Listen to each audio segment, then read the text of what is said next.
వేప మానవాళికి అమృతం, వ్యవసాయ భూములకు బంగారం. వేప నూనెను సౌందర్య సాధనాల్లో, ఔషధాల్లోనూ ఉపయోగిస్తున్నారు. వేప పిండి కలిపి దుక్కులు దున్నితే పంట చేలు సారవంతమవుతాయి. నాణ్యత పెంచడం కోసం వేప నూనె కలిపిన యూరియాని తయారు చేయాలని కేంద్ర ప్రభుత్వం ఆదేశించడంతో వేప నూనెకు ఎక్కడా లేని డిమాండ్ పెరిగింది. అవసరానికి అనుగుణంగా వేప గింజల సేకరణ జరగకపోవడంతో కల్తీ వేప నూనె రాజ్యమేలుతోంది. చివరకు చైనా నుంచి వేప గింజలు దిగుమతి చేసుకోవాలని సర్కార్ యోచిస్తోంది.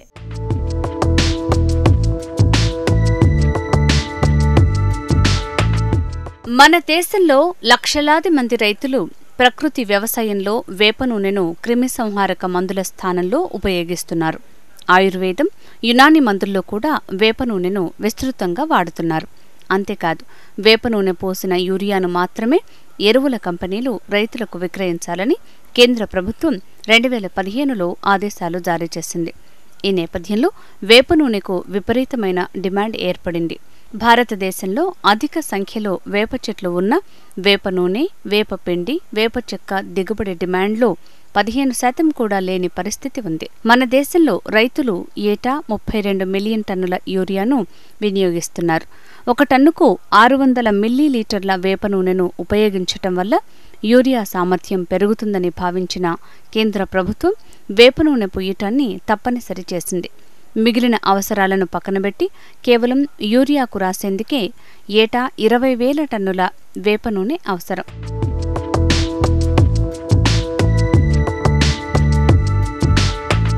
అయితే దేశవ్యాప్తంగా 3 లక్షల టన్నుల వేప గింజలను మాత్రమే సేకరిస్తున్నారు. దాని నుంచి 3,000 టన్నుల వేప నూనెను మాత్రమే దిగుమతి చేస్తున్నారు. దేశ అవసరాల్లో కేవలం 10-15% వేప నూనె మాత్రమే అందుబాటులో ఉండటం ఆందోళన కలిగించే అంశంగా మారింది. వేప నూనె అందుబాటులో లేకపోవడంతో పలు కంపెనీలు కల్తీ వేప నూనెను ఉపయోగిస్తున్నారు అనే ఆరోపణలున్నాయి. దీంతో వేప నూనెను పుయ్యటం ద్వారా యూరియా సామర్థ్యాన్ని పెంచడంతో పాటు దిగుమతి ఖర్చులు తగ్గించుకోవచ్చని కేంద్ర ప్రభుత్వ వ్యూహం ఫలించకుండా పోయే ప్రమాదం నెలకొంది. ఈ నేపథ్యంలో వేప ఉత్పత్తుల్ని చైనా, మయన్మార్ తదితర దేశాల నుంచి దిగుమతి చేసుకునేందుకు సన్నాహాలు చేస్తోంది. మన దేశంలో విస్తృతంగా లభ్యమయ్యే వేప గింజలను కూడా దిగుమతి చేసుకోవాల్సి రావటం దురదృష్టకరమని నిపుణులు వ్యాఖ్యానిస్తున్నారు. యూరియా వల్ల నైట్రోజన్ సరఫరా జరిగి మొక్క వేగంగా పెరిగి దిగుబడి పెరుగుతోంది. అయితే యూరియాలో ఉన్న 30-40% నైట్రోజన్ను మాత్రమే మొక్కలు తీసుకుంటున్నాయి. మిగిలిన మొత్తం కాలుష్యకారకమైన అమినో వాయువుగా మారి ఆవిరవుతోంది, లేదా వర్షాలు వచ్చినప్పుడు అది చెరువుల్లోకి కొట్టుకుపోతోంది. యూరియాకు వేప నూనె కలిపితే నైట్రోజన్ నెమ్మదిగా విడుదలవుతుంది. పంటలు ఎక్కువసేపు నైట్రోజన్ను పీల్చుకుని బలంగా ఎదుగుతాయి.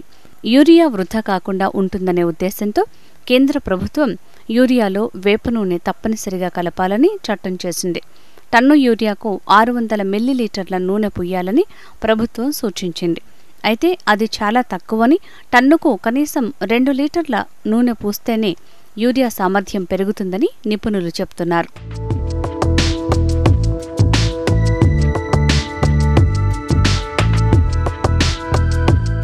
దేశంలో 2,50,00,000 వేప చెట్లు ఉన్నాయి.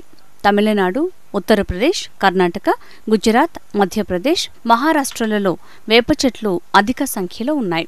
అయితే వేప నూనె మార్కెట్ అస్తవ్యస్తంగా ఉండటం వల్ల 10% కంటే కాస్త ఎక్కువ దిగుబడి మాత్రమే సాధిస్తున్నాం అని నిపుణులు చెప్తున్నారు. ప్రపంచంలో వేప ఉత్పత్తుల దిగుబడిలో 40% వాటాతో అగ్రభాగాన ఉన్న చైనా భవిష్యత్తు డిమాండ్ను గుర్తించి ఇటీవల 2 కోట్ల వేప మొక్కలను నాటడం విశేషం.